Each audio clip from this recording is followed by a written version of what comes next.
때문에 나한테 나타나는 증상으로 확인을 해야 되는데요. 네. 이제 제가 도표를 준비해 왔습니다. 첫 번째는 감기가 잘 안 나는 분, 오래 가는 분, 그다음에 입안이 자꾸 허는 분, 입 주변이, 그다음에 눈에 염증이 자주 생기는 경우, 그다음에 상처가 생기면 좀 잘 안 낫는 경우, 그다음에 배탈이나 설사가 잘 나고, 사실 뭐 스트레스는 만병의 근원이라고 그러죠. 면역력을 확 떨어뜨리기 때문에 스트레스를 많이 받는 환경이나 성격, 그다음에 식사나 수면 시간이 불규칙한 거, 그다음에 인스턴트 식품을 즐기고 영양 불균형에 별로 먹는 거에 대해서 신경 안 쓰시는 이런 경우에 있어서 여기 한 두세 가지만 있어도 사실은 면역력이 조금 떨어진 상태라고 보셔야 되고요. 그러면 당연히 내 생활 습관을 규정을 해서 면역력을 올리는 것이 필요합니다. 네, 바로 그 생활 습관 내용 저희가 준비를 했습니다. 면역력을 위해 당신이 할 일 7가지 저희가 표로 준비를 했는데요. 첫 번째부터 하나하나 살펴보도록 하겠습니다. 예. 무엇을 깨끗이 씻어라? 뭘까요? 짐작들 하시겠죠? 네. 손을 깨끗이 씻어라. 사실 저희가 이 얘기가 한두 번 나오는 얘기가 아니지만 계속해서 나오는 데는 그만큼 중요하다는 뜻이겠죠. 네, 맞습니다. 손 씻기가 가장 훌륭한 백신이라고 말씀을 드릴 수 있고요. 사실 이제 저는 호흡기 의사다 보니까 진료실에서 계절마다 많은 감기, 독감, 온갖 바이러스 환자들을 사실 보고 있습니다. 보고 있기 때문에 환자들을 볼 때마다 저는 정말 손 씻기를 여러 번 하거든요. 환자를 보기 전에도 하고, 만지고 나서도 하고, 끝나고 나서 또 하고. 한번 진료를 끝나고 나면요, 손이 정말 껍질이 벗겨질 정도로 아유. 두터워지고 아유. 미끌미끌할 정도인데요.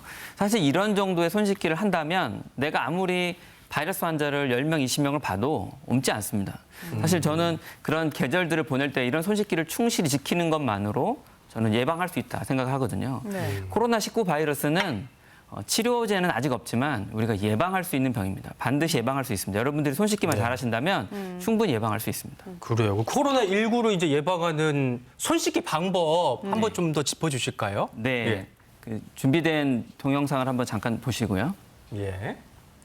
이게 제대로 씻는 게 중요하죠. 네, 약 30초 이상 손 씻어야 되는데 보시는 것처럼 양손을 네. 골고루 씻어줘야 되고 비누를 묻힌 다음에 손가락 사이를 열심히 씻어주시고 특히 엄지 같은 데는 골고루 집중적으로 더 씻어주시고 손톱 끝까지 골고루 씻어주셔야 됩니다.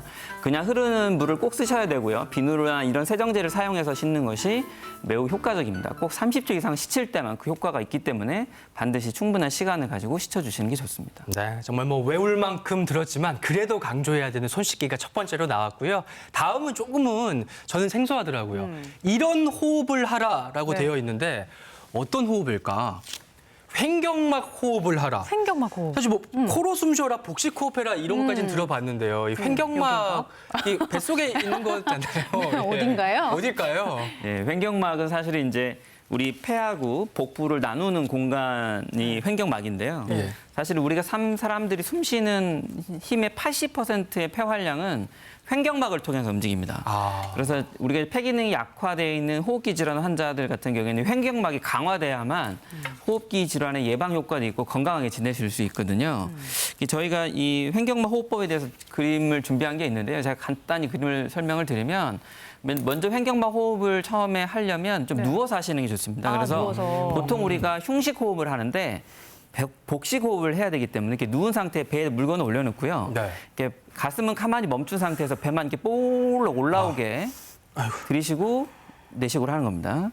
들이쉴 때는 1초 정도, 1대 2의 비율, 내쉴 때 좀 더 길게 하고요.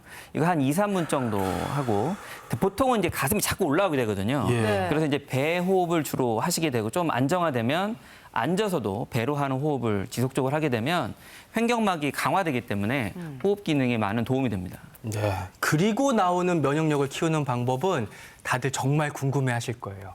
일단은 무엇을 먹어라라고 생각하시기 쉽잖아요. 근데 무엇을이 아니라 어떻게 해요? 적게 먹어라. 집에만 있으니까 과식으로 좀 체중 증가 고민이신 분들 참 많아졌어요, 진짜. 네, 예. 이제 적게 하고 떼시는 순간 많은 분들이 실망하셨을 것 같은 생각이 듭니다. 사실 우리가 먹을 수 있는 양, 먹어야 되는 양은요, 딱 내가 움직인 양만큼 먹어야 된다고 생각하시면 됩니다. 그런데 활동량이 줄어들고 집에 있는 시간이 줄어들기 때문에 조금 줄여서 드셔야 되는데요. 그렇다고 무턱대고 다 줄여서 드시면 영양소가 내 몸에 덜 들어오니까 내 면역이 더 떨어질 수 있습니다. 그랬을 때는 차고 넘치는 부분을 줄여야 되거든요. 근데 한국은 분들에 있어서 가장 많이 넘쳐서 문제가 되는 거는 탄수화물입니다. 정제 탄수화물이 넘치는 경우가 많기 때문에 네. 첫 번째는 반찬은 그대로 잘 드시고요. 네. 밥량을 살짝 줄이세요. 그리고 혹시 간식을 드시는 분이라면 쌀가루, 밀가루로 만든 모든 간식들을 사실 안 드시는 것이 좋습니다. 그리고 이제 저희도 집에 있는 3명의 대학생이 학교를 요즘에 안 가고 집에서 배달 음식을 시켜 먹기 때문에 네. 집에 가보면 플라스틱 그릇이 이렇게 쌓여 있어요. 맞아요. 요즘에 그래요. 특히 배달 음식이랑 인스턴트 식품으로 때워서 드시는 분들이 많거든요. 근데 이럴 때일수록 항산화 영양소가 풍부한 식재료를 사용한 음식이 필요하기 때문에 채소, 과일, 그다음에 살코기, 생선, 두부, 콩 이런 음식으로 제대로 음식을 드시는 것이 필요합니다. 네, 그러니까 저도 요즘 집에만 있다 보니까 삼시세끼 챙겨 먹고 간식까지 꼬박꼬박 챙겨 먹다 보는데 아무래도 탄수화물 같은 밥이나 빵 종류는 좀 적게 줄이는 노력이 좀 중요할 것 같습니다. 그다음 면역력을 위해서 중요한 게 또 잠인데요. 그 잠에 대한 지침입니다. 이렇게 꼭 수면하라. 언제 11시에서 3시 사이에 꼭 수면하라. 시간이 나왔어요. 이 시간이 중요한 이유가 있겠죠, 최 교수님? 네, 잠자는 건 되게 중요합니다. 특히 11시, 3시에는 이제 멜라토닌이라는 그 수면 유도 호르몬 혹은 수면에 관련된 호르몬이 나오는데 그때 요 11시에 3시 사이에 수면 호르몬이 멜라토닌이 많이 분비가 됩니다. 이 멜라토닌은 여러 가지 호르몬 중에 하나이긴 합니다. 네. 수면과도 관련되지만 이로 인해서 몸의 그 항체 성분인 TK, NK세라고 NK 세포라는 거고 T 세포라는 부분이 항체 중요한 역할을 합니다. 세균이나 바이러스 퇴치에. 근데 이런 두 세포들을 분비를 굉장히 강화시킵니다. 그래서 바이러스에 대한 면역력을 증가시킬 수 있는 데서는 수면의 질이 굉장히 중요하고 수면의 질 중에서도 11시에서 3시 사이에 푹 숙면을 취하는 것이 굉장히 도움이 됩니다. 또 숙면을 잘 취해야 이 몸의 그 나쁜 유해 활성산소라는 부분도 분비도 줄일 수 있습니다. 그래서 수면을 잘 유도하시고 푹 11시, 3시 숙면을 취하시는 게 좋고요. 당연히 뭐 잠을 잘 주무셔야 아침에 그래야 감기도 안 걸리시고 피로도 적게 되고 그러고 중요하죠. 예, 뭐 건강의 필수 조건 잘 먹고 잘 자고 잘 비우는 거 알고 계시죠? 숙면 중요하고요. 잘 먹고에 대한 이야기 또 한번 해보겠습니다. 면역력을 확 올려주는 식품 솔깃한데요. 솔깃하시죠? 공개합니다. 없다. 골고루 규칙적으로 먹어라. 박현우 교수님 이번에도 이러실 줄 굉장히 알았어요. 또 이러실 줄 실망하셨을 알았습니다. 것 같습니다. 뭐 요즘에 생강, 양파, 네네. 뭐 파 기본으로 드시고 또 최근에 참기름까지 바이러스가 미끈미끈해가지고 떨어질 거라고 생각하셔서 그러신 것 같은데요. 도움되는 식품이 많이 인터넷에 떠돌아다니고 있습니다. 하지만 식품이기 때문에 어떠한 것도 많이 먹어서 코로나19를 예방하거나 치료할 수 있는 것은 없습니다. 하지만 지금 말씀드린 것들이 굉장히 좋은 식재료인 것은 틀림이 없기 때문에 이런 식재료를 사용해서 골고루 음식을 드시게 된다면 당연히 면역력에 도움이 됩니다. 또 하나 부탁드리고 싶은 거는요.